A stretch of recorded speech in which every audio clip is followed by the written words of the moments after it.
Welcome, ladies and gentlemen, to the Vinny Eastwood Show, broadcasting live on AmericanFreedomRadio.com and incidentally, the VinnyEastwoodShow.com.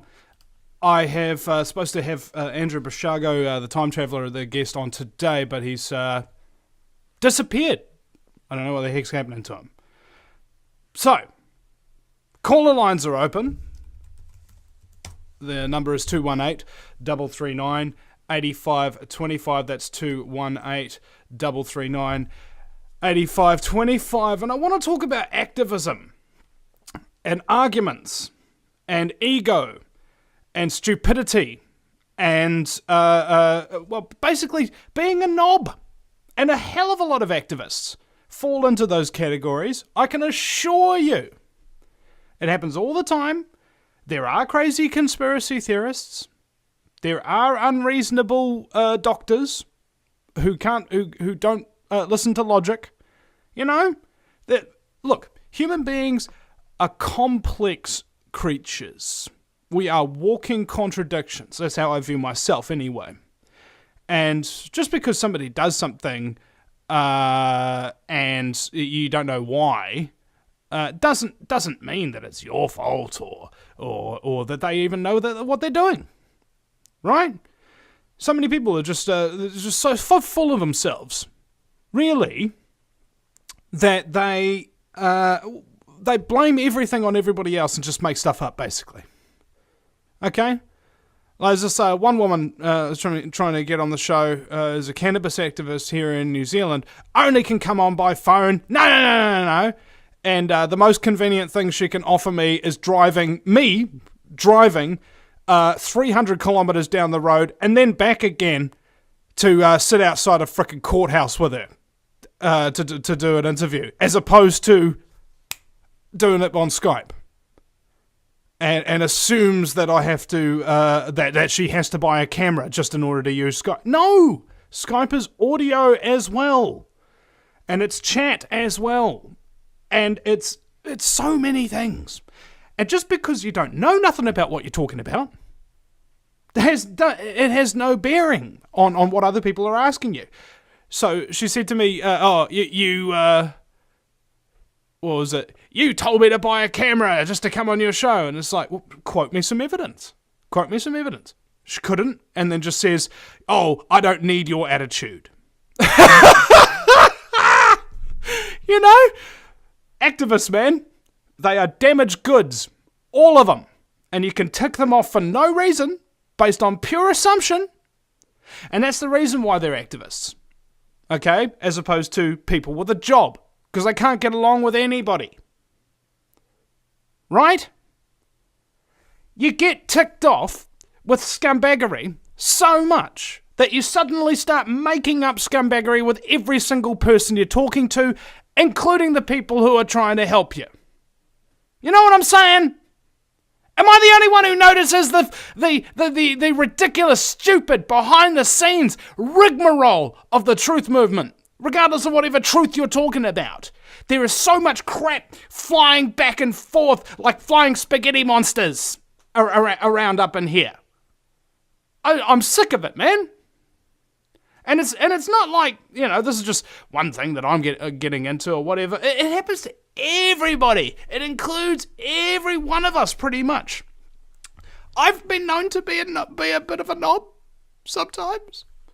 And many people who I thought were straight up, totally onto it, cool, etc., turned out to be the exact opposite of what I originally thought. But, you know, you got to roll with the punches. And as I said, we're all complex individuals. And, it's more like, hey, do I want to help this person who's being a pain in the ass to me? Do I actually want to continue to give a crap about them when they obviously don't give a crap about anybody but themselves? And the answer is no. There's 7 billion people on this fracking planet at the moment, hurtling through space. Why would I spend a minute with anybody who doesn't inspire me, respect me, or help me? Okay, you know, we've all got to be cutting off that contact, right? with those toxic individuals in our lives. You know, it's just like, hey, you don't really care about me, do you? You're not going out of your way for me. You're not even being creative. What are we doing together? Are we helping each other advance? Are we doing anything at all? Are you just nattering at me and expecting me to listen? There's no relationship there. I'm sorry. Toxic individual who's simply an energy vampire, you're going to slurp my frickin' neck. Why don't you? No thank you. I'm getting the frack out of here. I'm going to go find somebody else. Somebody who's onto it. Somebody who's cool. You know? There's a healthy response in it. Conversely, in small places, and trust me, if you're a conspiracy theorist in any conspiracy research field, believe me, you're living in an artificial small town. Okay? There's a small town mentality inside it, and everybody will be angry with you if you say one thing that one person doesn't like, and they'll make up stuff. Okay? Like, you have people who are of an intellectual format, who have brains abundant, yet persist in making stuff up about their competition, as opposed to just talking to them, coming to a conclusion, and being adult about it. Okay? I don't care how old you are, how grown up you think you are, or whatever. Your actions with others and how you resolve conflicts and what have you are essentially the biggest tools that anybody can ever really have for knowing what kind of a person you are. You know, it's like how you treat others is how you are, more or less. You know, if you're going out on a date with somebody and they're really rude to the waiter or something like that, you'd be guaranteed if you ever got married to that person later on, they'd start being rude to you and treating you like a house slave, okay? Do unto others as you would have them do unto you. You know, don't get overly offended. Try to understand people. And if they don't want to help you understand, then just go, okay, you're not worth my time. Next! It's really easy to see the methodology here. However, putting it into practice takes a long time. Many years of hardcore, grueling experience, being lied to, being fracked over, and being, how can I put this? Being used. All right, and we all can relate to that mentality, even in our slave job life. We get messed around, we get lied to, we get used. We get messed around, we get lied to, we get used. And people think that once you become part of the truth movement, that element of humanity suddenly just frickin' disappears. No! Believe me, it's there, stronger than Schwarzenegger. She's bench pressing even more than she ever could, man. There's so much fighting and name calling and disinformation and aggression and attacks with each other. And dig this, here's the funniest part. If I called for unity, I would be called a New World Order agent. And this has happened to me before. I think it was a bunch of people were like insulting Jane Burgermeister, and I stood up for her and I said, let's call for unity. And then Jane Burgermeister accused me of working for the New World Order because I was trying to defend her and called for unity.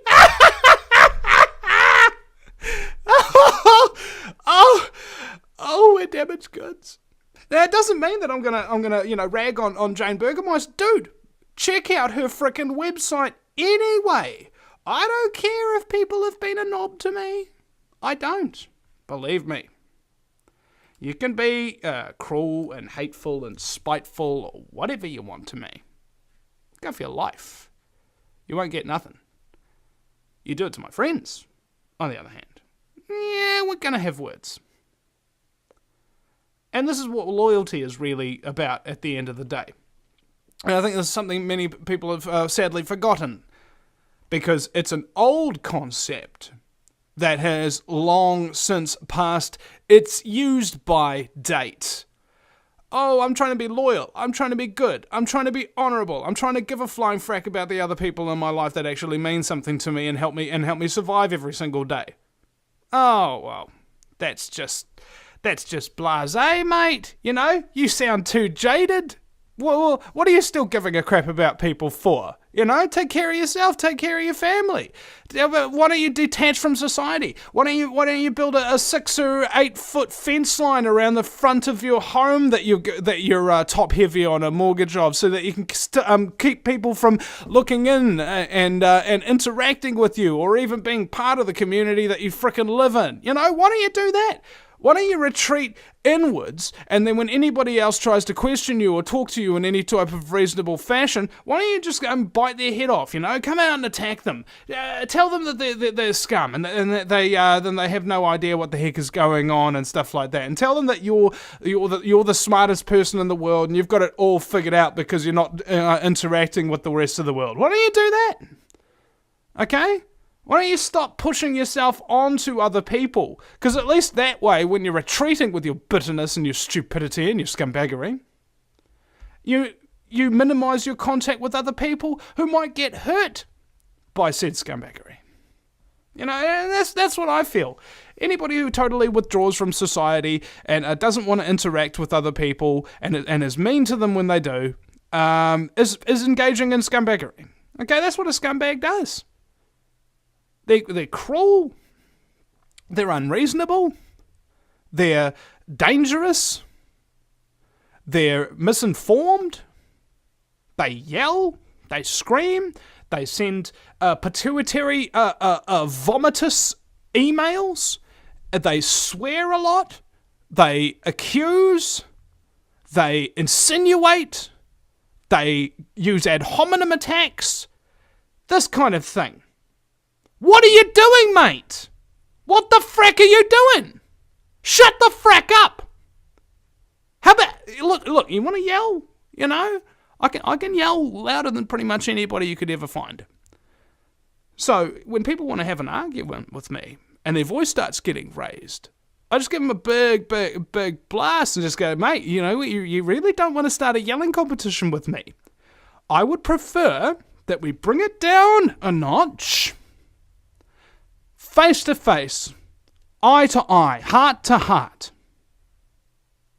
and resolve whatever the frack is going on here. Does that sound reasonable? Does that sound cool? Now let's just take a deep breath and chill out so we can have a conversation that has an argumentative basis, but will, instead of descending into all that bitterness and Shiite Muslim, you instead are very open and honest. You ask a question, and then you wait for the answer to be completed. And then you allow the other person to ask a question of you, and then you answer as fully and completely as honestly as you can. Okay? You ever had an argument where somebody accuses you of something, and they don't even know you? You know, somebody accused me of being a communist, a libertarian, and a right-winger in the same breath once. It's just, you don't know who you're talking to, mate. You're not asking questions, you're throwing out accusations. You're not going to accomplish anything. So I walked away. Okay, this is what it's all about at the end of the day. It's about listening to each other. There's nothing worse than two people sitting there who don't know each other, accusing each other of stuff that they don't know anything about, and and all you're doing is projecting your concept of who this person is onto them, and then they reply by projecting their concept of who you are based upon your projections on them back on you. Okay? It's a circular argument. You don't get anywhere like that. You listen to the Vinny Eastwood Show broadcasting live on AmericanFreedomRadio.com, and incidentally, the VinnyEastwoodShow.com. We'll be right back after the break. Welcome back, ladies and gentlemen. You're listening to the Vinny Eastwood Show. It's the lighter side of genocide, because in a world so full of chaos and madness, if you lose your sense of humour, you'll go friggin' nuts. And I apologise to those tuning in, expecting to hear Andrew Bashago, the time traveller dude. He's kind of gone AWOL. I've got his phone number here for the studio. Hopefully they'll be able to give him a call and remind him. But you know, we'll see. He might be stuck in the horrible Seattle traffic that he dislikes so much. It's half the reason why he wants teleportation to be a publicly known and used thing, as long as it's safe, of course. You don't have to be stuck in traffic no more. I thought that was a perfectly reasonable response. You know. Now, I've got a question in the chat room. Have I ever heard of Genocide the rapper? Well, you can search Genocide rap and Vinny Eastwood on Google, and you will probably come up with, I think I've done 2 to 3 interviews with my man Genocide, and there was this one time after we had him on the show, I held him over, and we did a freestyle together, and it was absolutely awful. This is so bad. I was playing that for some of my mates on the North Shore one time. They're just cracking up laughing at how awful it was, you know. But you know, I've got this concept where everybody's got like some kind of an art form or a talent or a passion or something of that nature, right? So what you do is you interact with people based on those talents, based on those passions, based on those possible collaborations that you can do with them, and sacrifice some of your time.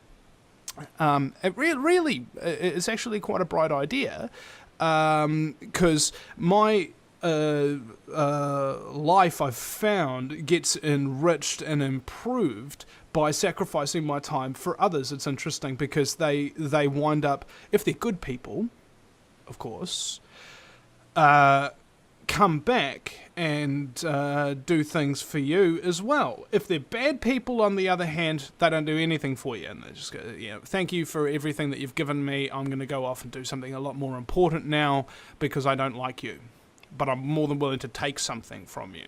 You know, those kind of people. They're all over the place, man. Don't pretend that they're not in the truth movement. They are. Okay.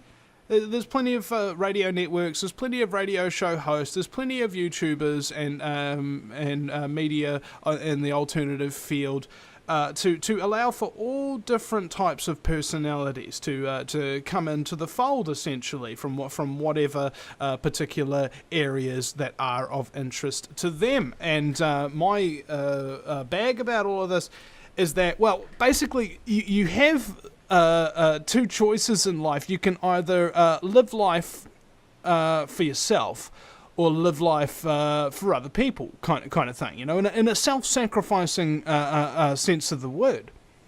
And it's funny, the more you sacrifice, actually, the more you get given back. It's really quite extraordinary, because the last 5 years of my life, I have given everything for the truth movement in this country, and the United States and the UK, and people on from Australia as well, people on from Japan and Tunisia, and you know, just interact, okay? Dip your toes in the water. Why don't you? What have you got to lose?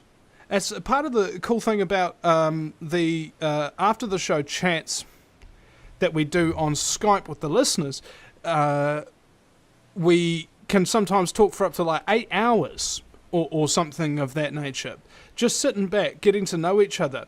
And I'm one of the few radio show hosts that does that kind of thing openly, because I believe that my listeners are my lifeblood, and without them I'm nothing, right? I have a deep appreciation for that very thing.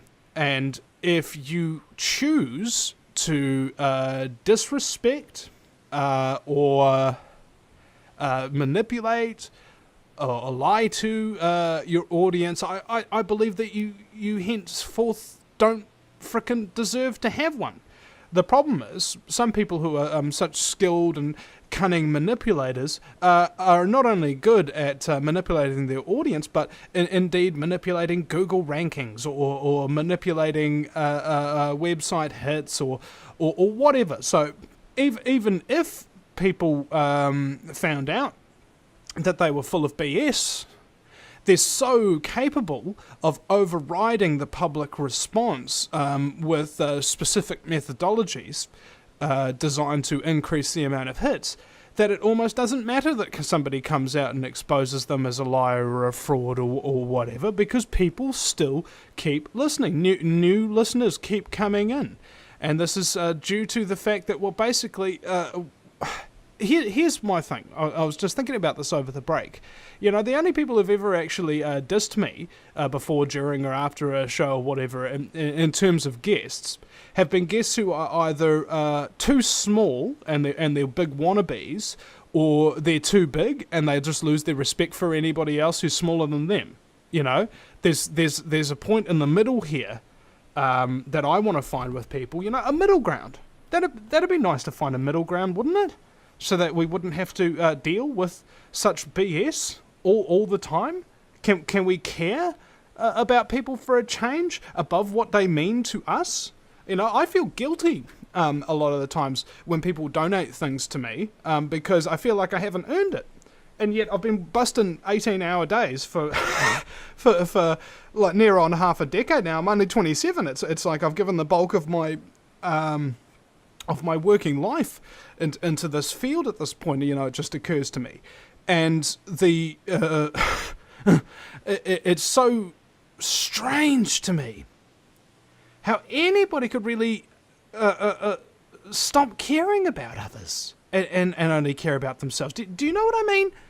Like, I've had too many positive experiences to be negative about it. Okay? I hear too many people, way too many people, with major audiences, and their general view about the world is everybody's a moron, and we're screwed, and there's no hope for America or anything like that. I don't resonate with that at all. Sure, I agree that a lot of people on this world are really, really dumb. Ridiculously dumb. So stupid that they couldn't even think their way out of a paper bag. So dumb that they can't even conceivably break down a news story on their own. So dumb that they trust everything that the authorities tell them. Sure, those people exist. But there are people who do care. There are people who can think. And they're growing in number day by day.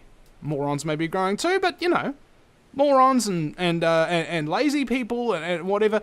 Do you know how much effect they have on the world around them? Like, how much real, actual effect they have?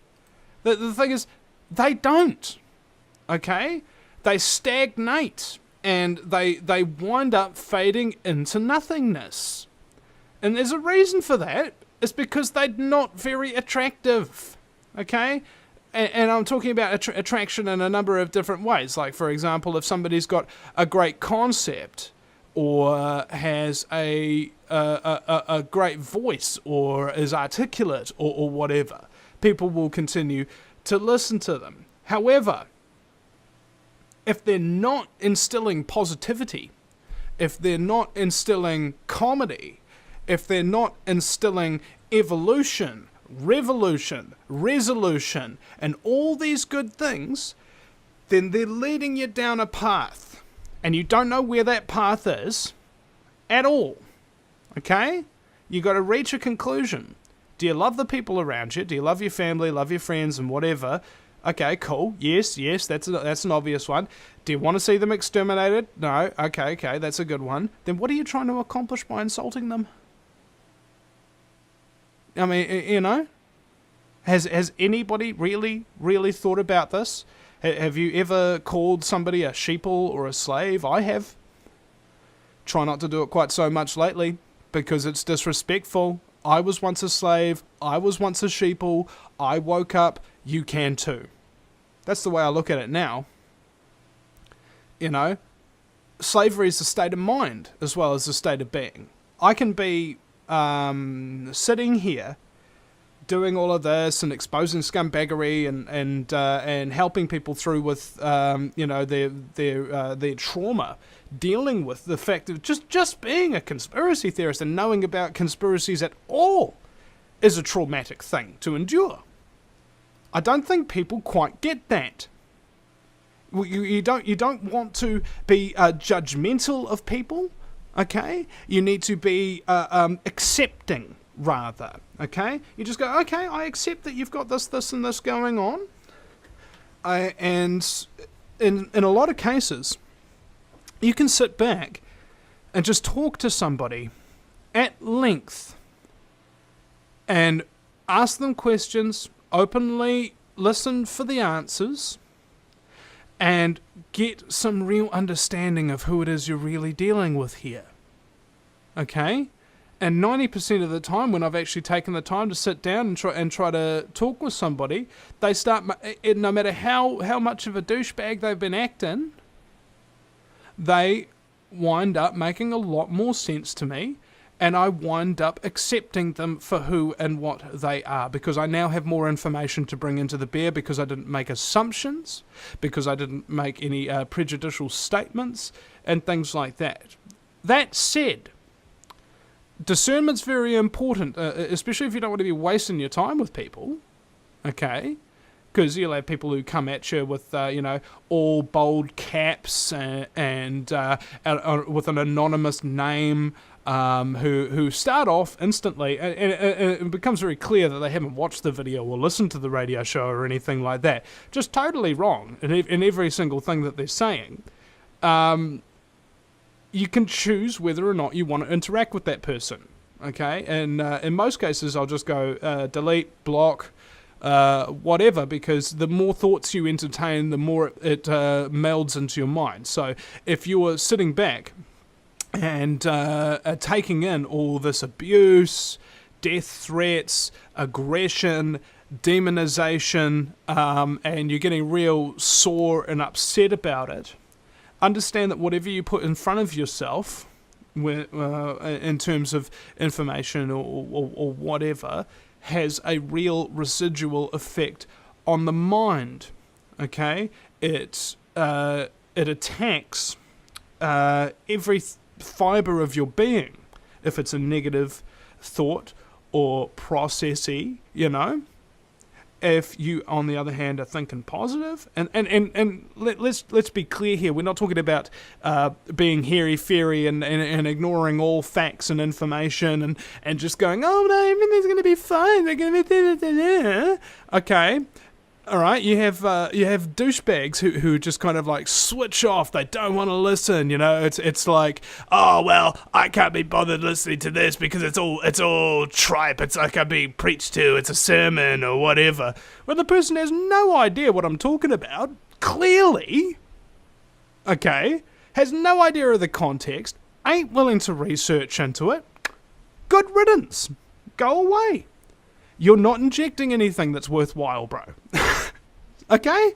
I'm not trying to, be cruel here or something, but my goodness, it's like with disciplining children, for instance. If you let a child get away with something, they keep doing it until they don't get away with it. Okay? Same with a psychopath. They'll keep committing acts of demonstrable scumbaggery and keep getting away with it until such a time as somebody takes them out, okay, into the yard or whatever, in a prison, and then they'll suddenly start thinking to themselves, oh, maybe I shouldn't have been such an evil scumbag in the first place. And children, on the other hand, kind of operate under an innocence thing. And innocence means, in my opinion, that you'll do anything you want until such a time as you recollect that it actually affects other people, and if it affects you as well, it depends upon the consequences you suffer. Okay? I used to look after autistic boys who would bite, who would scratch, and stuff like that.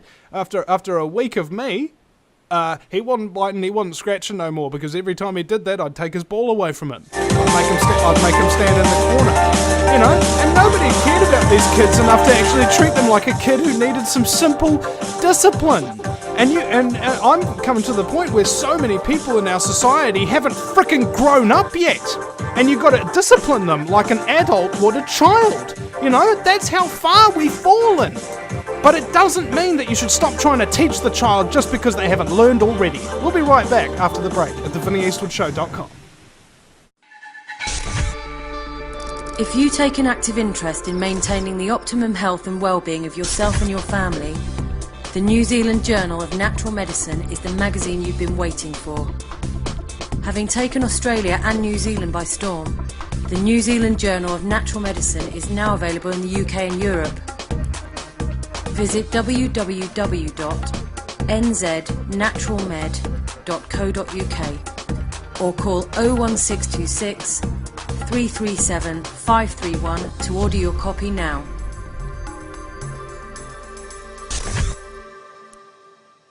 Do you realise every day we are being put under constant stress from wireless radiation? What's worse is that you don't even know that it's happening. It puts as much stress on our body as if we had a constant viral infection, draining our energy and sapping our strength, or just making us irritable and fatigued. These wireless fields are being emitted from computers, microwaves, mobile phones, power lines, and any electrical appliance. Now there is a solution. A group of research engineers in New Zealand have come up with an active shielding device that shields you from wireless radiation at a cellular level. Blue Shield comes in 3 models: a household, portable, and USB that plugs into any computer. The great thing about Blue Shield is it is very affordable and guaranteed to last. A one-off purchase will see you being protected for years to come. Visit AmericanFreedomRadio.com and click on the Blue Shield banner. Blue Shield, brought to you by theVinnyEastwoodShow.com. No matter where you live, globalism affects you. Did you know that the Vinny Eastwood Show has more subscribers than New Zealand Herald TV and is New Zealand's most popular YouTube news channel, where warm-hearted humour and a list of awesome guests talk about crucial issues which the mainstream media ignore? A show where you, the listener, can phone up with questions, comments and suggestions of guests. Vinny is building a hub to connect truthers with raw information they need to become active. He can help you gain further skills such as website building, producing audio and video, and creating revenue streams in your own multimedia environment. Because Vinny supports such a wide range of people in the truth movement, he is not government or corporate backed and relies entirely on your donations. Give now, give generously, or subscribe for $10 a month for access to ad-free video archives. Just visit thevinnyeastwoodshow.com and click donate. Welcome back! Oh yeah! Ladies and gentlemen, you listen to the Vinny Eastwood Show, broadcasting live on AmericanFreedomRadio.com. Call-in lines are open, 218-339-8525. That's 218-339-8525. We're going to go to our first caller now in a 507 area code. Welcome to the show. What's your first name and what state are you calling from?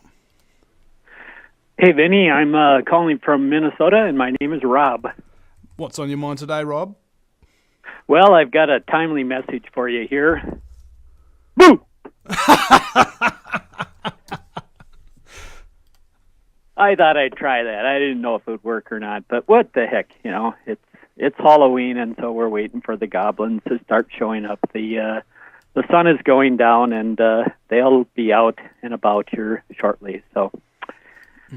But I thought I'd call in and add to your glossary a word that I've been using for a while here, and I haven't heard you mention it, but I listen to you quite a bit, but I haven't not missed an episode, so I can't say that you haven't used it. So my word is stuplicity.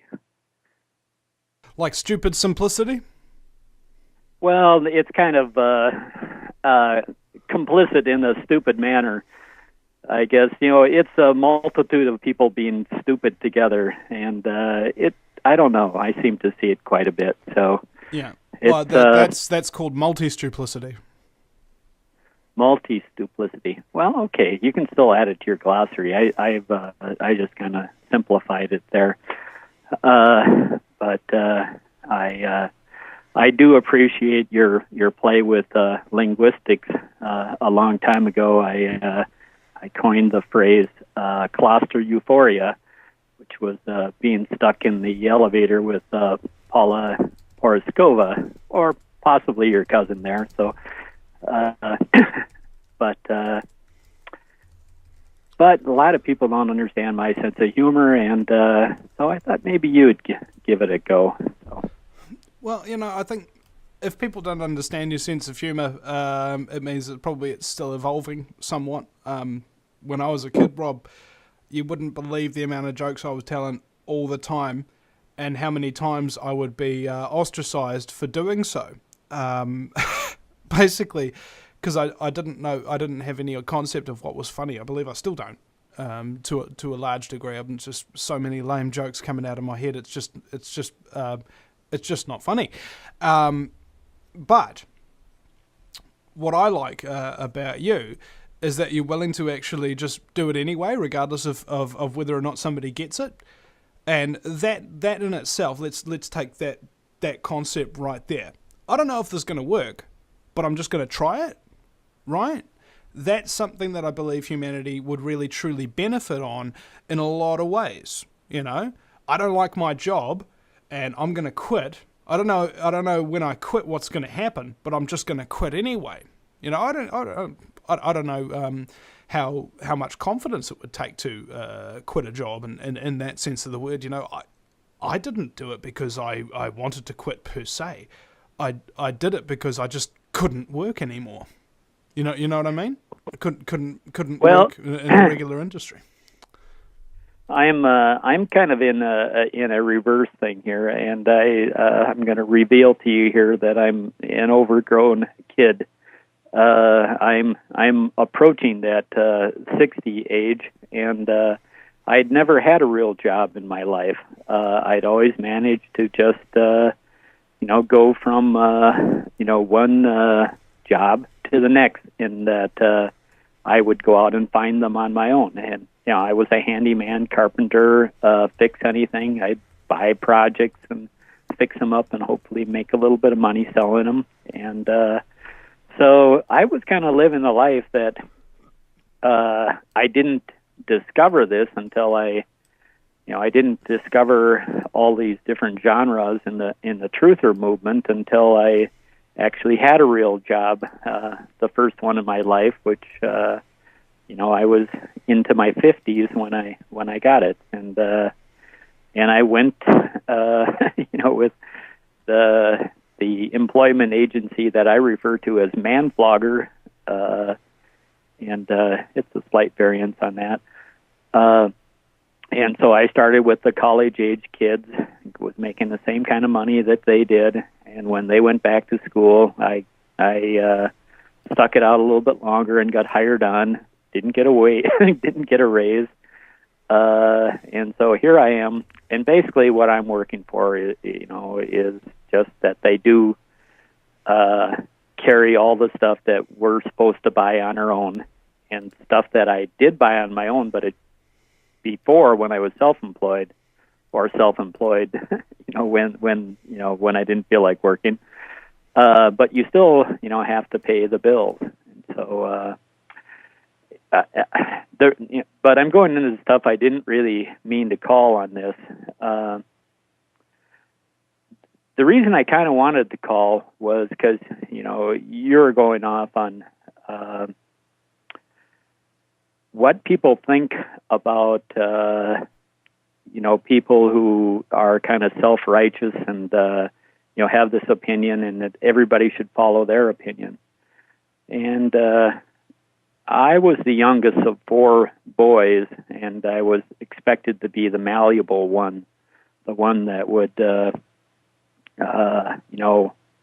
follow the lead of all the others. And so I've got a big brother concept or conflict, and it's with me to this day, and it's something I still struggle with. And You know, I can see relate to people- that, Rob. I'm the youngest of 5. Okay, Yeah, and so you do.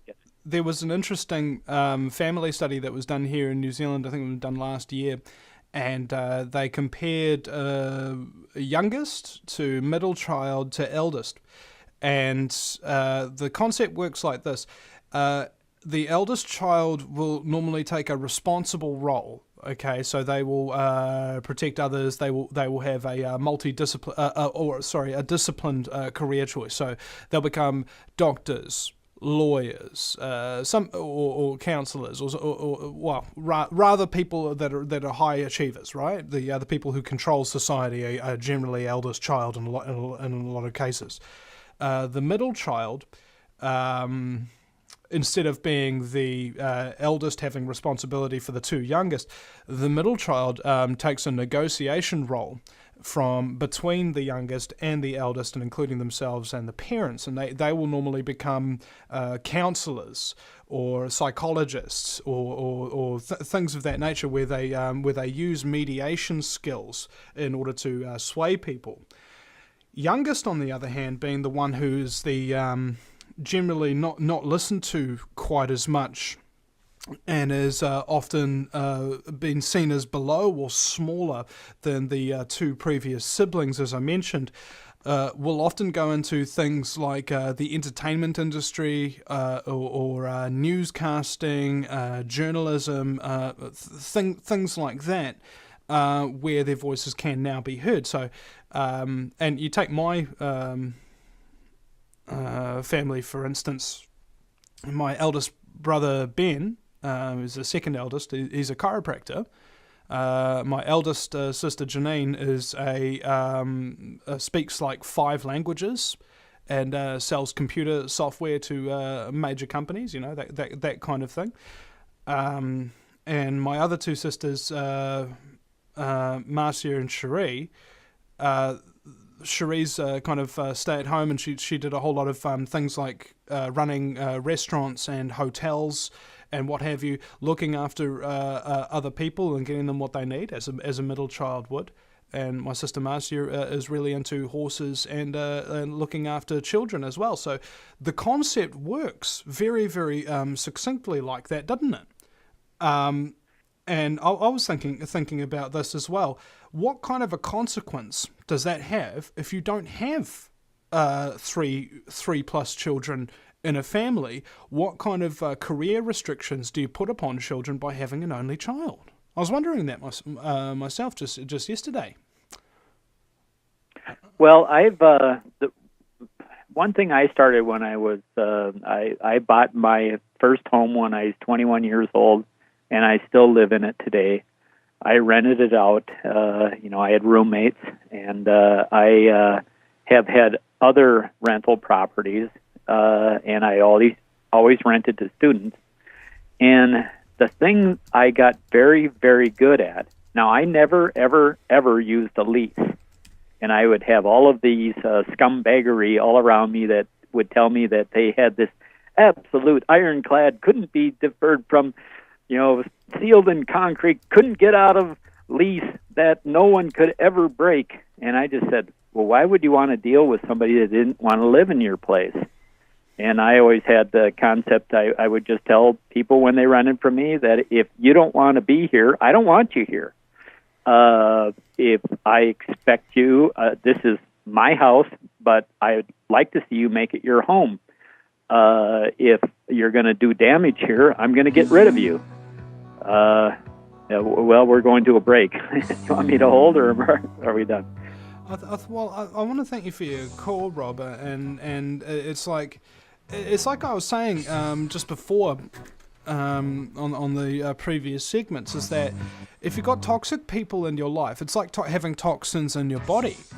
Get them out as quickly as you can, so that they don't cripple and destroy you.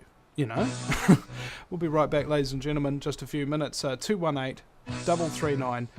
8525. Rob in Minnesota, thank you very much for your call. You can also join us in the chat room, ladies and gentlemen, at thevinnieeastwoodshow.com, and if you would be keen to join us in a Skype chat after the show, you can always do that too. So we'll be right back. Just a few minutes. Don't you go anywhere, folks.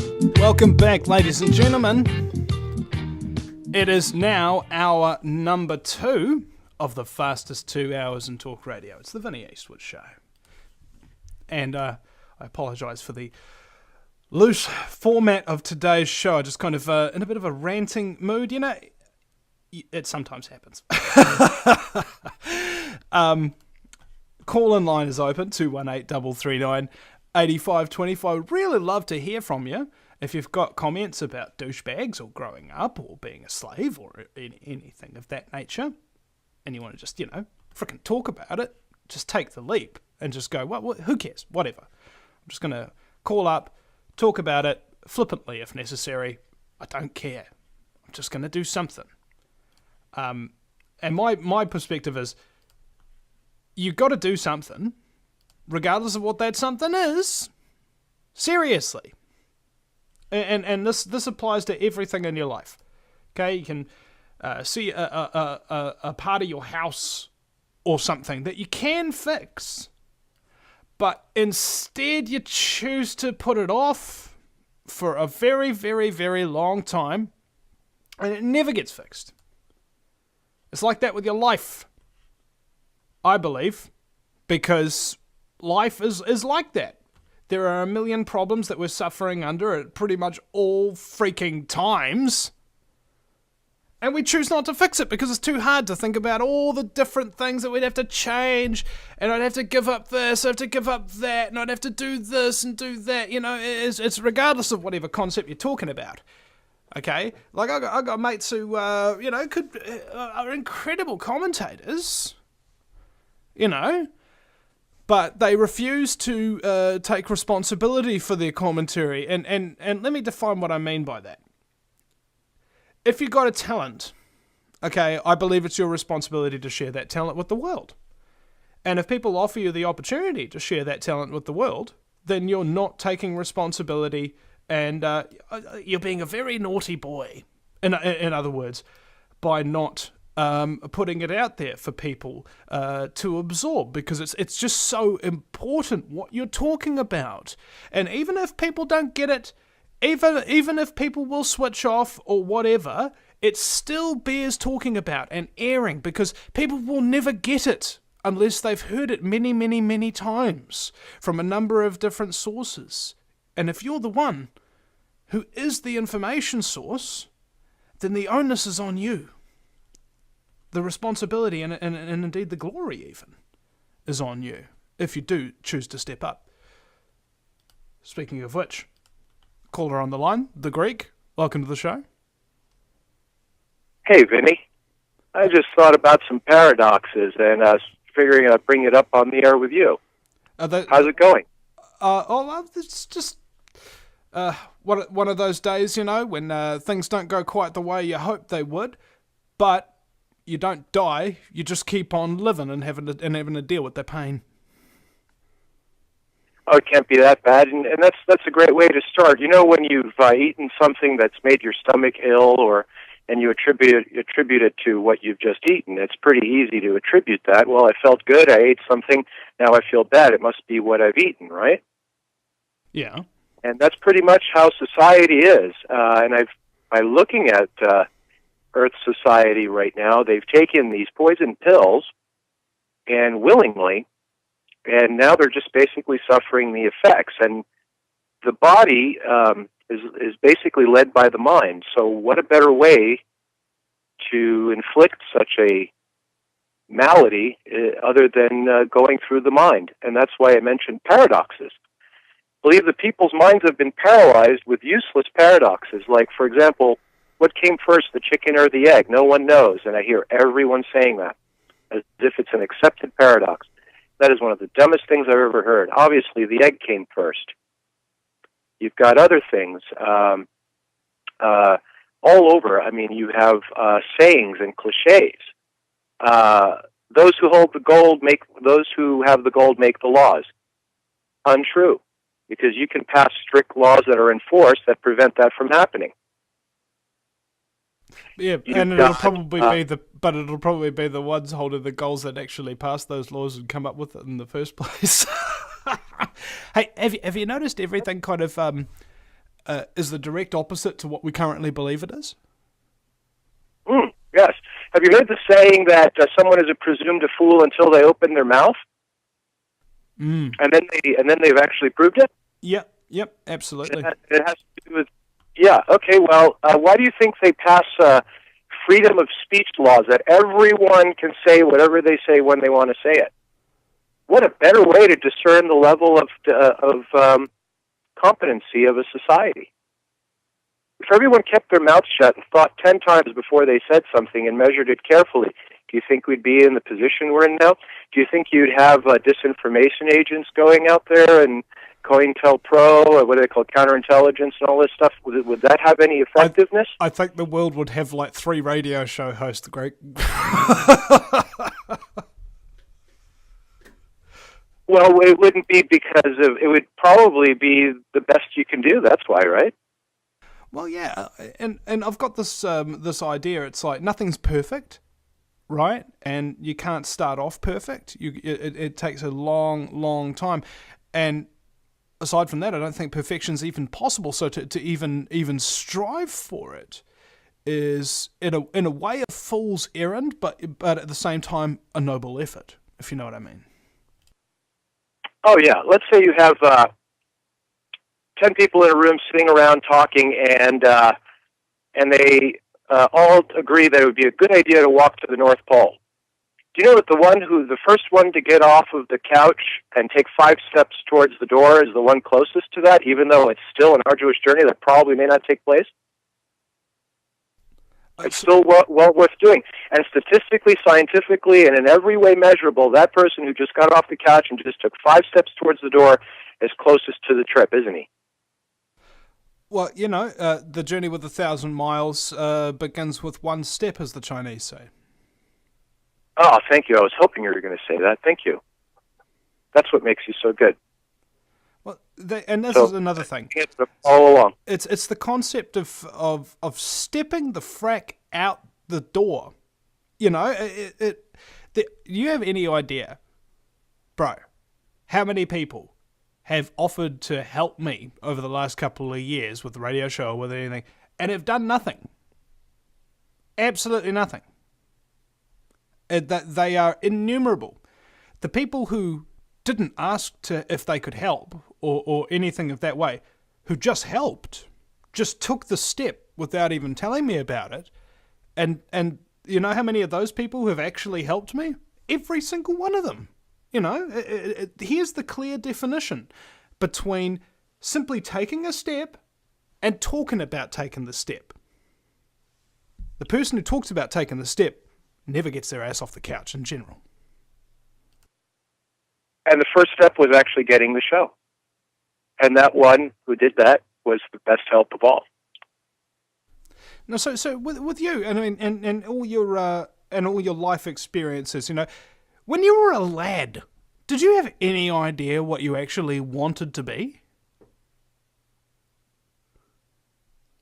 That's a good question. I don't know if I can be anyone else other than who I am, but in terms of vocation, I just want to play. And playing can be rough. Yeah, especially if it involves... Not necessarily. I mean, here's a little bit of history. When I was very young, I asked adults around me, what's truth? And I always got in trouble for asking that. And they said, don't ever ask that again. And the decision was made right there. Yeah. I've always. And I realized that.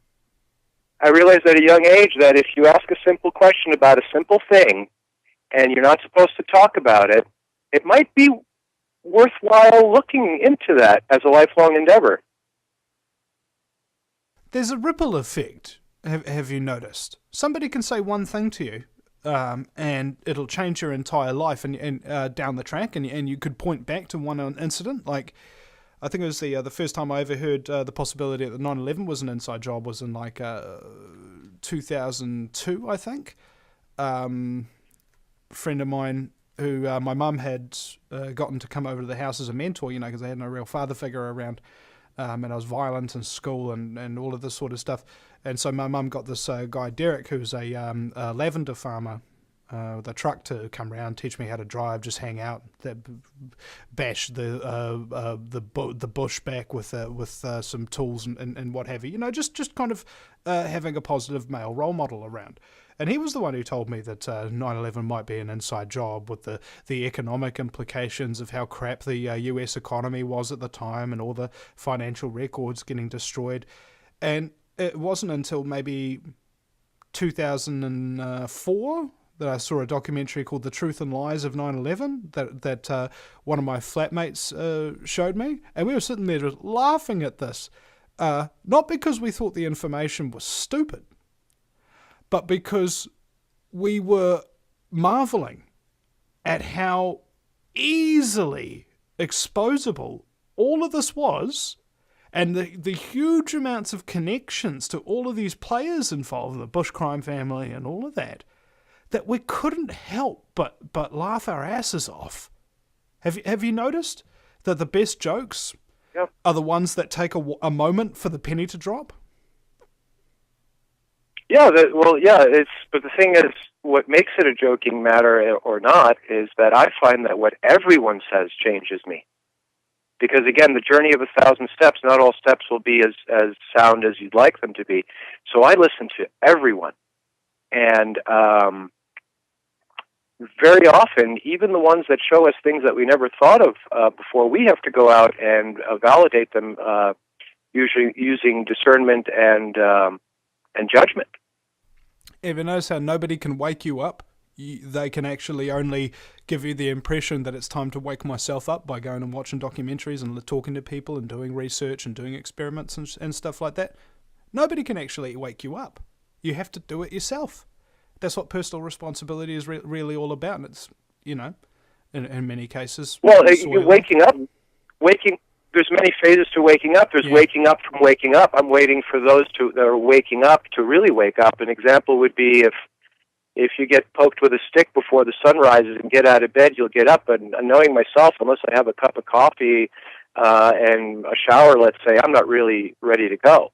And right now, the waking up that's taking place is not the waking up that is necessary to get the job done. But nonetheless, you're waking up. So whoa. There's different... Here's a concept for you. You use the waking up analogy. You wake up in the morning, what's the next thing you do? You go for a piss, don't you? You know, you get the digested stuff out of your system. What do you do after that? You got to have your coffee, so something to stimulate you.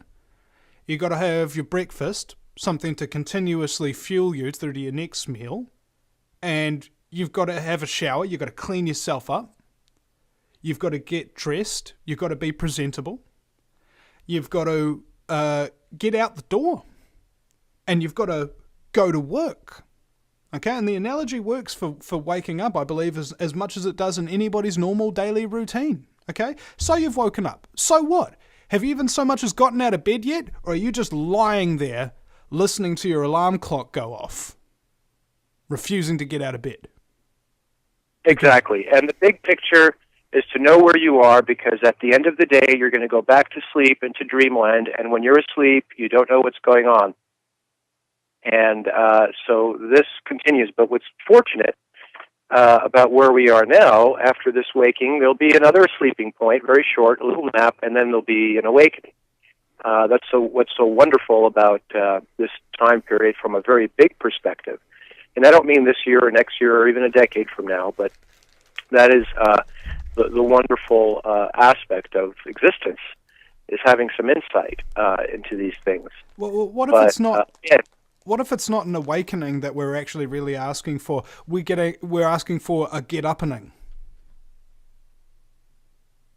For people to get up. Well, here's the thing. When you wake up, you go about your life, and typically it's some form of stewardship. Most people call it a job.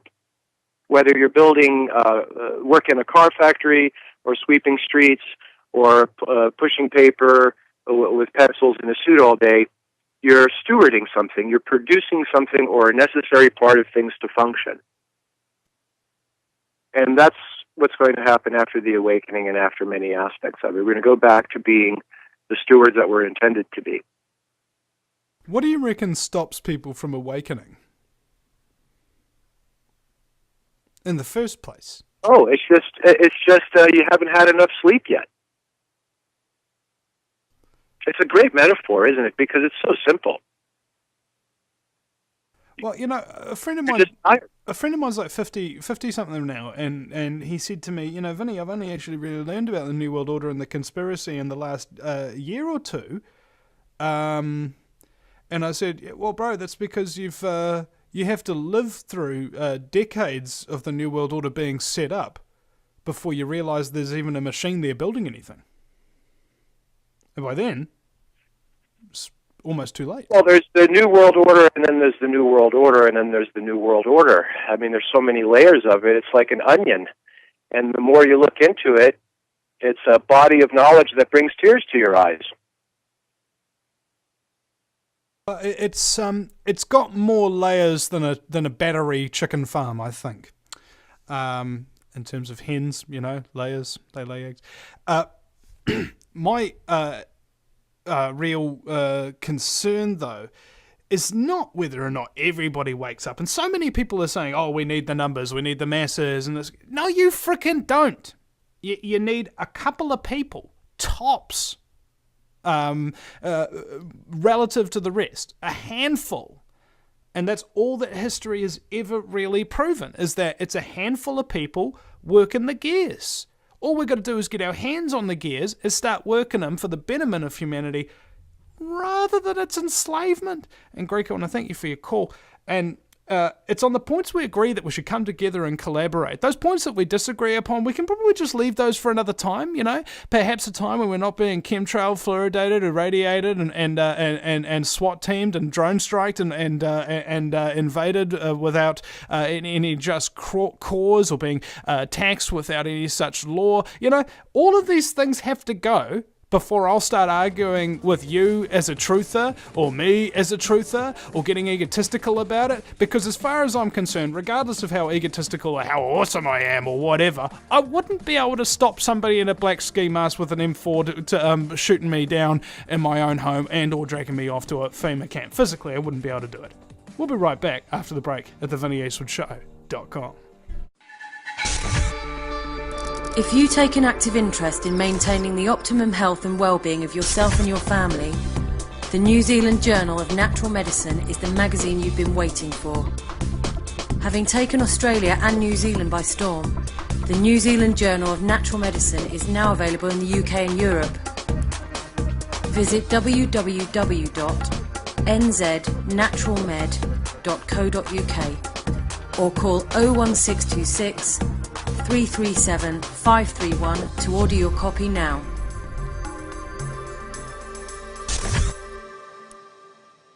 Do you realise every day we are being put under constant stress from wireless radiation? What's worse is that you don't even know that it's happening. It puts as much stress on our body as if we had a constant viral infection, draining our energy and sapping our strength, or just making us irritable and fatigued. These wireless fields are being emitted from computers, microwaves, mobile phones, power lines, and any electrical appliance. Now there is a solution. A group of research engineers in New Zealand have come up with an active shielding device that shields you from wireless radiation at a cellular level. Blue Shield comes in 3 models: a household, portable, and USB that plugs into any computer. The great thing about Blue Shield is it is very affordable and guaranteed to last. A one-off purchase will see you being protected for years to come. Visit AmericanFreedomRadio.com and click on the Blue Shield banner. Blue Shield, brought to you by theVinnyEastwoodShow.com. No matter where you live, globalism affects you. Did you know that the Vinny Eastwood Show has more subscribers than New Zealand Herald TV and is New Zealand's most popular YouTube news channel, where warm-hearted humour and a list of awesome guests talk about crucial issues which the mainstream media ignore? a show where you, the listener, can phone up with questions, comments, and suggestions of guests. Vinny is building a hub to connect truthers with raw information they need to become active. He can help you gain further skills such as website building, producing audio and video, and creating revenue streams in your own multimedia environment. Because Vinny supports such a wide range of people in the truth movement, he is not government or corporate backed and relies entirely on your donations. Give now, give generously, or subscribe for $10 a month for access to ad-free video archives. Just visit thevinnyeastwoodshow.com and click donate. Welcome back, ladies and gentlemen, to the Vinny Eastwood Show. It's Halloween, I think, at the moment. Has anybody ever been bobbing for apples? You know what that's based on? I've got a caller here who's been hanging on for a couple of minutes. I'll come to you in a second, but I just want to explain this real quick. If you go bobbing for apples, this is what the ancient tradition was around, Stonehenge and way back in the day with Druids and pagans and stuff like that. They would pick out like a bunch of people that they would be willing human sacrifices that they would burn or kill or whatever, and they give them a choice. You can either be sacrificed here and die, definitely, or you can bob for apples in a cauldron of boiling water, which means if you manage to get an apple, you will live, but your entire face will be basically burnt off by the boiling water. That's bobbing for apples. Makes you think something a little bit different about how nice and friendly Halloween is, and how gorgeous and cute your little children look when they're dressed up as ghouls and goblins and ghosts. Chris in Florida, you're on the air. Welcome to the program. Hey, Vinny. How you doing? Well, happy Halloween. On that note, this is Chris. Also to piggyback on that, they'd go around door to door to, I guess, the noblemen in the area, and they'd say trick or treat. And if they didn't send out one of their people, in the house, one of their servants for the sacrifice, I think they'd leave the jack-o'-lantern with human fat or something inside of it, and that was the trick or the treat. And then they'd send out the servants. They were afraid of getting a curse put on them, and then they'd march them off, and they'd give them one last respite to take a chance at that apple bobbing. And if they won, they were horribly disfigured. And imagine, trying to do that, and I think they only got one chance. Yeah. Imagine the fear and the terror that would be going through your mind, that would even make you want to dip your face into boiling water. With your hands tied behind your back. With your hands tied behind your back, it's total torture, and we do this as if it's fun, as if it's a nice, beautiful tradition. Ha ha ha! You can't get the apple, dude. Exactly. And I also noticed, I was talking to a friend of mine yesterday, Chris, about the difference between Halloween in America and Halloween in New Zealand. In New Zealand, you might see a few Halloween decorations. Maybe you'll drive through an entire neighborhood, you'll see maybe one or two houses in an entire neighborhood that'll actually have some kind of Halloween decorations. Maybe a kid or two. Maybe a small group of them with a parent or something like that, wandering around, knocking on doors, but very, very lax, and not quite so many Halloween parties really at all. I don't know what it is. You see this on TV, and I'm not sure what the reality is on the ground on American TV shows and things of that nature, with kids in droves, like the whole streets literally kind of crowded with decorations and kids in costumes, and everybody's got candy and blah blah blah blah blah, sort of thing, like it's out of control, like it's some kind of big Mexican fiesta out there. Well, I guess my take on it, Vinny, would be that they strategically released the Avengers movie, the Batman movie, and all the superhero movies, right before Halloween came out. And I remember being a little kid, and actually we shouldn't use the word kid because we're children, little children, and when you're a child, you want to dress up as your favorite superhero, even when it's not Halloween, or you want to put a cape on and run around. At least I did. That was my experience growing up. And kids they imprint on Spider-Man and their different cartoon heroes. And when that Halloween came around, I remember that was a big deal. But perhaps, I don't know, maybe people are getting more aware of what the actual holiday stands for. But I think you said you were frustrated earlier today and you were ranting. I always have a bad habit of missing the first half of the show. I gotta set an alarm or something. But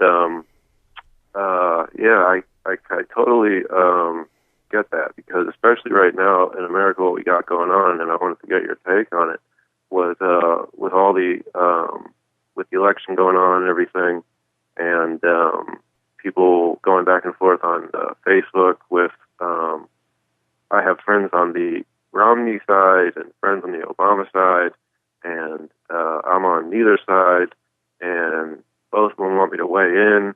And, it's just so frustrating because I don't know where to start to get into the whole thing. I tried to explain that he is the United States corporation versus the country that is America.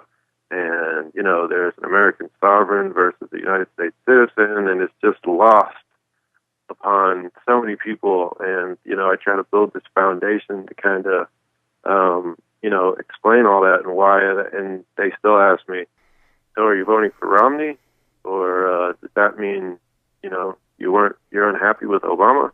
Well, and it's just like, there's so many distractions around elections, and by chance, are there any major sporting events and stuff like that taking place at the moment in America? Are there? I don't know. I don't follow sports at all. But when we have our New Zealand elections, they usually try to call them right around rugby season, when everybody's focused on the rugby and not their politics. And in the US election, we did have a World Series. Huh? We did just have the World Series with the baseball. The American pastime, the Masonic baseball, the way that it's set up, the diamond and everything, and the bases, and the whole way that it's played. And we did just have that, and I guess the NBA is gearing up now. I saw a magazine cover of Sports Illustrated here, and okay. Well, hold on. Let's just stop there. Let's take that into account. So, at the time of the US election, you have the NBA starting up, World Series baseball winding down. You have Halloween, right. daylight savings time, and a huge freaking hurricane.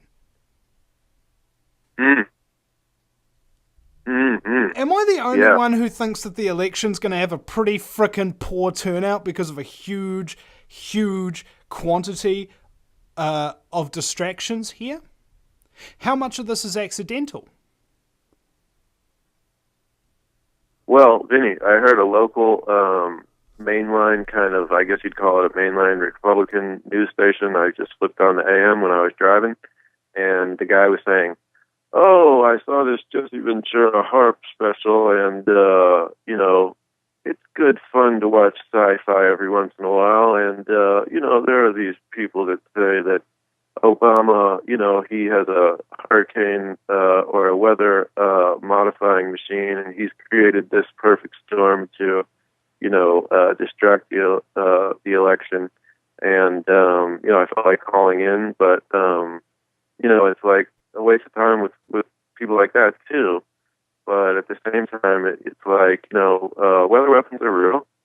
And it's just that it would be kind of hard. You'd be hard pressed probably to call in and prove that perhaps they used HARP, but you could maybe present them with the copyrights or the treaties that they had with Russia, America and Russia, I believe, that they wouldn't use weather weapons against each other, and I think there were some other documents that stated that they could strengthen and weaken hurricanes, and whoever controlled the weather of the world controlled the world, basically. So I don't think it's far-fetched. But the way that it's handled on a mainstream type of a show is it's very dismissed. They treat it very, it's ridiculed almost. Like it's a joke, like it ain't going on, like anybody who believes in it is a tinfoil hat wearing, super strain marijuana growing, tinkering with fertilizer bombs in his basement, explosives manufacturing, plutonium hoarding terrorist, crazy person, right? Some kind of a kook, and it's fun to actually come up with real strange and far-out concepts like that, because when they do that, based upon the evidence that people like us submit about these real programs that are even stated and admitted fact that they exist in real government documents, they have to make up something even crazier than the truth and say that we're the ones who came up with it. Isn't that funny? Yes, sir. Yes, sir. And I grew up with these people. For an example, Vinny, I was probably 13, 14, and I was at a country club. I'm not going to say the name because actually I don't remember the proper name. And I'm sitting there, and my aunt tapped me on the shoulder, and she said, "Look over in the corner." She said, "Look at that guy sitting all by himself reading the book." She goes, "I hate to say it, but he's kind of dorky looking." And I looked over, it was Bill Gates. And of course it was. And he was sitting all by himself reading a book. And at the time, I was 14. I didn't know his father started Planned Parenthood. I would have had a whole slew of questions to ask him. I had other relatives that unfortunately gave us Newt Gingrich. They helped support his push to when he was actually, I think, still a liberal, supposedly. I had the Bush family over at another, I'm going to use the word friend's house when I was a lot younger, and I didn't know a lot of this stuff that, God, I wish I did at the time, and I could have approached them.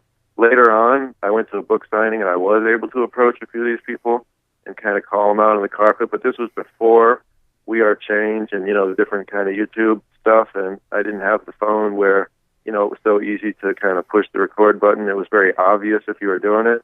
And, I'd hit them up with the New World Order questions, and, they'd just freeze like deer in headlights, or they'd, shake it off, or they'd look at me like I had, two heads. And, so now I try to be a lot more proactive. And, if there's ever an opportunity, a lot of times you can catch them at book signings.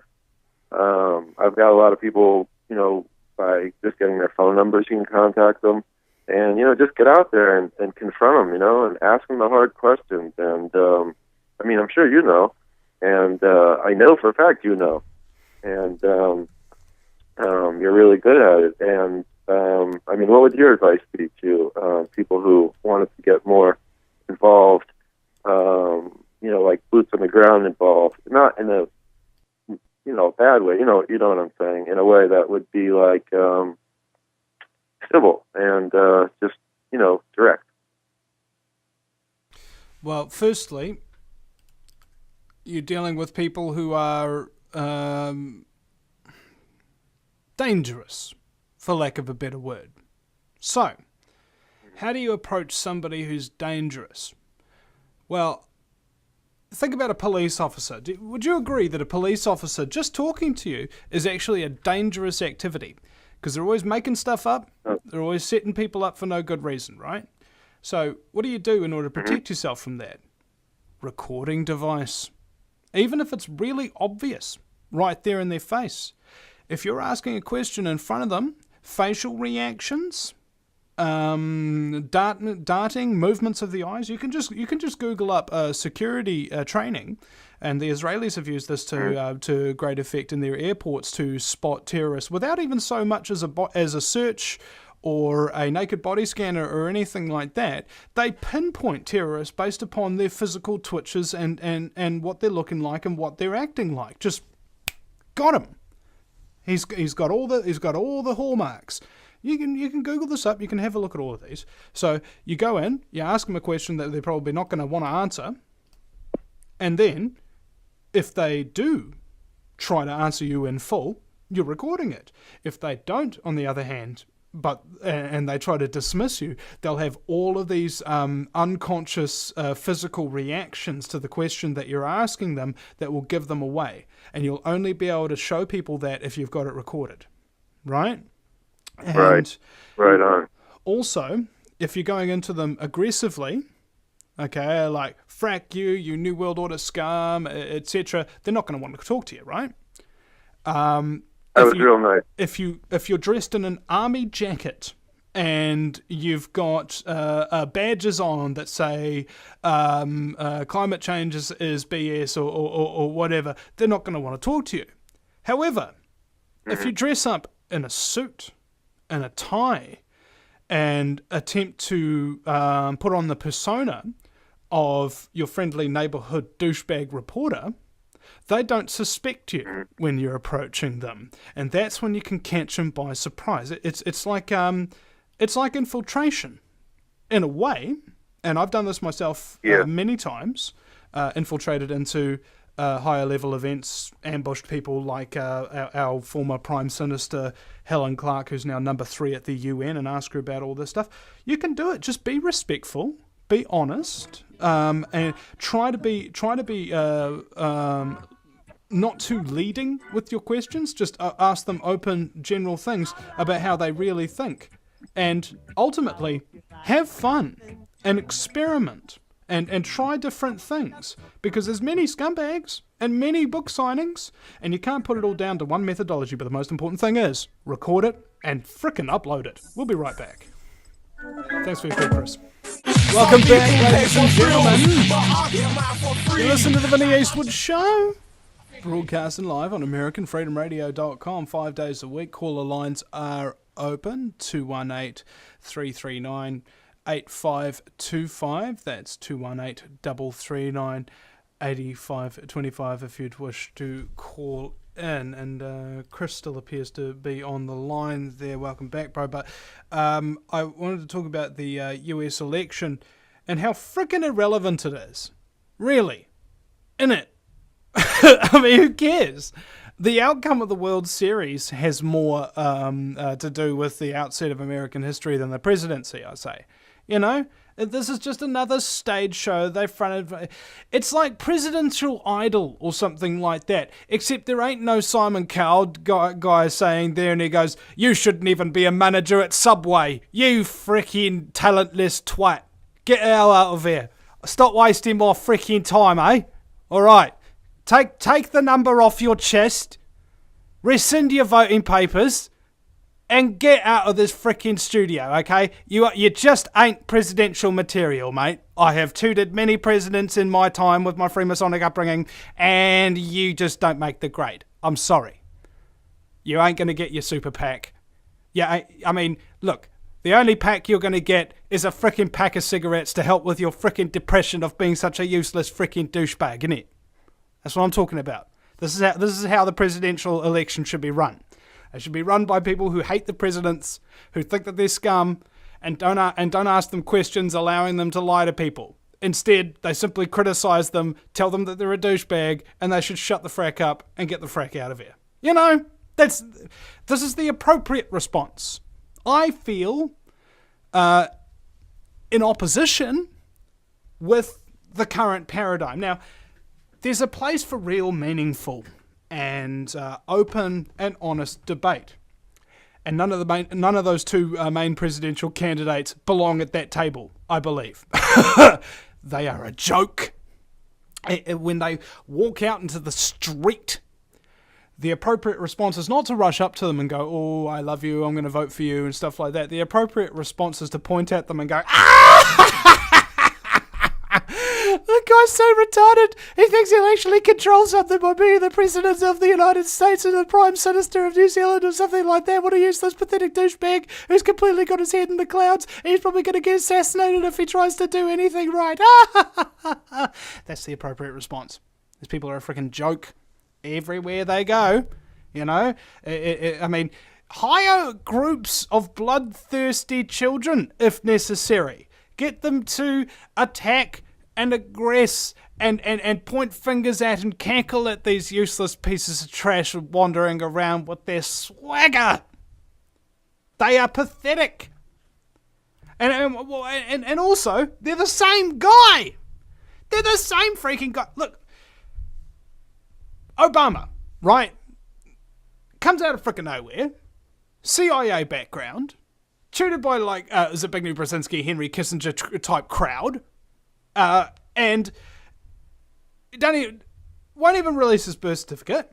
Won't even release his college records. Even Donald Trump came out and said, bro, if you release just your college records or something like that, I'll give $5 million to a charity of your choice.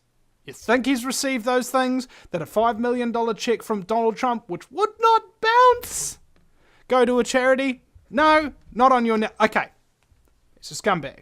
Okay? A dishonest, deceitful scumbag. So naturally, he's presidential material. Then you have a look at Romney. Goes over to Israel. Says, oh, well, Israel's great and blah, blah, blah. We need to go to war with Iran. Okay. He's a scumbag working for the military-industrial complex. So you got two scumbags working for the military-industrial complex being funded by the frickin' same banking cartel that's been destroying the United States since the institution of the Federal Reserve Act in 1913, since the last time they manipulated a Woodrow Wilson president to sign away the frickin' sovereignty of the United States. And those are your choices! And they don't talk about the Green Party. They don't talk about the Justice Party. They don't talk about the Constitution Party. Do they? There ain't no third party. There are third parties, which nobody even bothers to talk about in any way, shape or form. Do they? And at the very... I was astounded, absolutely astounded, to learn that there was only one ever third party debate in United States history, and it happened like a week ago. The first ever third party debate in how many 100-year-old frickin' history? Are you kidding me, bro? Is there any more evidence that you need that the media and the politicians and the evil scumbaggery corporations are working together to silence the competition? To say, hey, look, bro, I know you've got correct concepts. I know that you can actually solve the problems of America. I know that you actually care about the American way of life.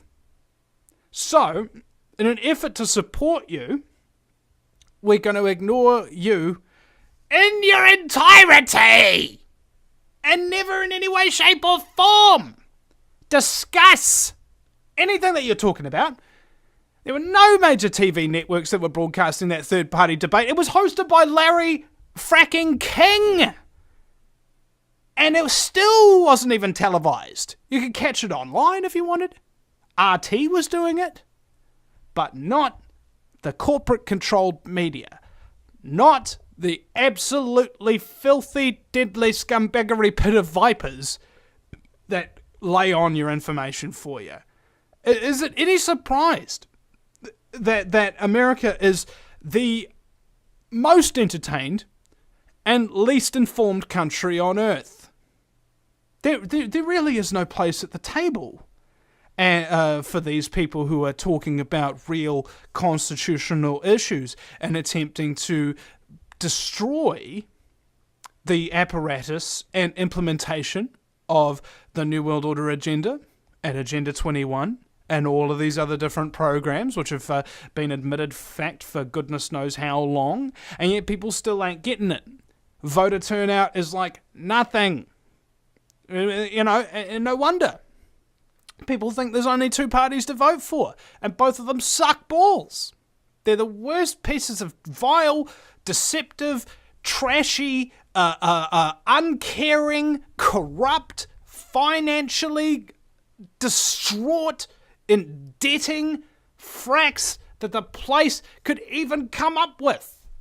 It's like somebody was sitting there with a cauldron and cooking up some kind of vile potion, you know?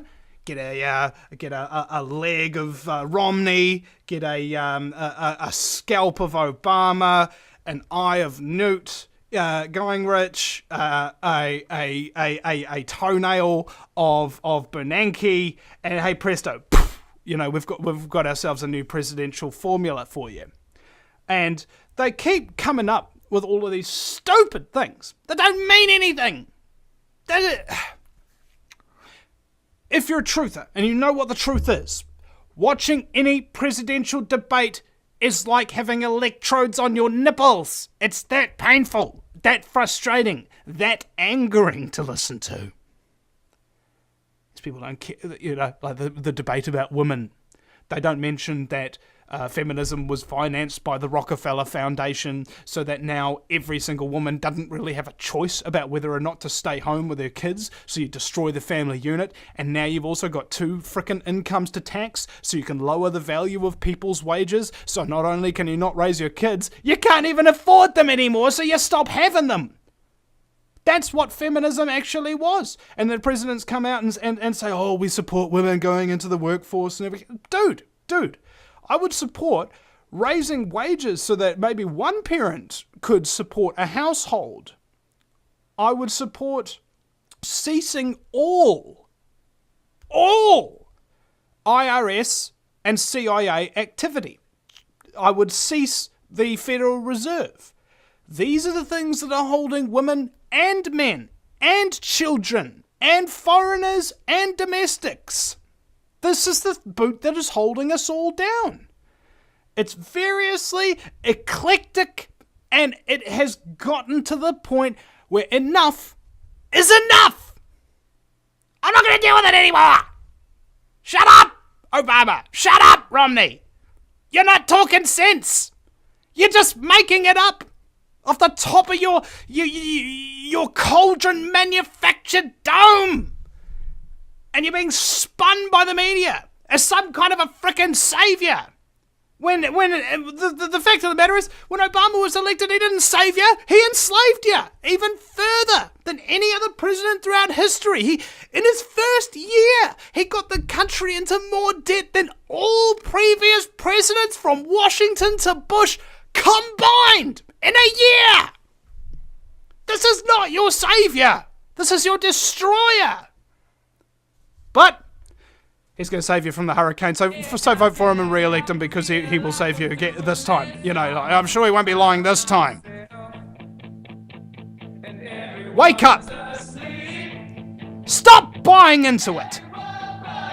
These people are manipulating you, these people are lying to you, and they will continue to do so for as long as you let them. I'm going to let them manipulate me anymore. They probably are, but, you know, I'm going to make an effort at least. I am going to wake up. I am going to get out. I am going to step out that frickin' door. I am going to point a megaphone at these pieces of trash and go, "You're a scumbag! Engaging in untold quantities of scumbaggery!" Point out the scumbags and expose their scumbaggery. You're listening to The Vinny Eastwood Show, broadcasting live on AmericanFreedomRadio.com. We'll see you again sometime, ladies and gentlemen. If you take an active interest in maintaining the optimum health and well-being of yourself and your family, the New Zealand Journal of Natural Medicine is the magazine you've been waiting for. Having taken Australia and New Zealand by storm, the New Zealand Journal of Natural Medicine is now available in the UK and Europe.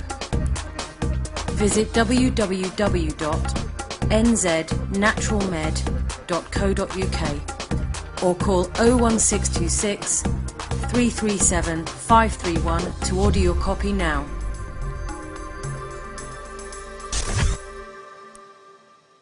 Do you realize every day we are being put under constant stress from wireless radiation? What's worse is that you don't even know that it's happening. It puts as much stress on our body as if we had a constant viral infection, draining our energy and sapping our strength, or just making us irritable and fatigued. These wireless fields are being emitted from computers, microwaves, mobile phones, power lines, and any electrical appliance. Now there is a solution. A group of research engineers in New Zealand have come up with an active shielding device that shields you from wireless radiation at a cellular level. Blue Shield comes in 3 models: a household, portable, and USB that plugs into any computer. The great thing about Blue Shield is it is very affordable and guaranteed to last. A one-off purchase will see you being protected for years to come. Visit AmericanFreedomRadio.com and click on the Blue Shield banner. Blue Shield, brought to you by the VinnyEastwoodShow.com.